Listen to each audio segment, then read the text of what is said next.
ആർക്കാണ് ഉള്ളിൽ പ്രണയം തോന്നാത്തത്? നാം എല്ലാം പ്രണയിക്കുന്നവരാണ്. വീണ്ടും ഒരു വാലന്റൈൻസ് ദിനം, പ്രണയിക്കുന്നവരുടെ ഒരു ഓർമ്മ സുദിനം.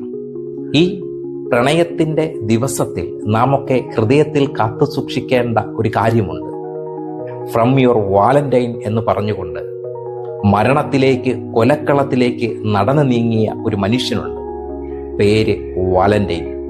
പിന്നീട് വിശുദ്ധ വാലന്റൈനായി. സ്നേഹത്തിന്റെ വില നല്ലതുപോലെ അറിയാമായിരുന്ന ഒരു മനുഷ്യൻ. വലിയ രീതിയിൽ ഈ വാലന്റൈൻസ് ദിനം നാം ഒക്കെ ആഘോഷിക്കുമ്പോൾ ഒരു കാര്യം ഹൃദയത്തിൽ കാത്തു സൂക്ഷിക്കുവാൻ മറന്നു പോകരുത്. നിങ്ങളുടെ പ്രണയത്തിൽ ചതി ഉണ്ടാവരുത്. നിങ്ങളുടെ പ്രണയത്തിൽ വഞ്ചന ഉണ്ടാവരുത്. നിങ്ങളുടെ പ്രണയം കളങ്കരഹിതമായിരിക്കണം. നിങ്ങളുടെ പ്രണയം സ്നേഹത്തിൻ്റെ ഉദാത്ത മാതൃകകളായി മാറ്റുവാൻ നിങ്ങൾക്ക് സാധിക്കണം. ഇതൊക്കെ നഷ്ടപ്പെട്ട ഒരു ലോകത്തിലാണ് നാം ഒക്കെ ജീവിക്കുന്നത്.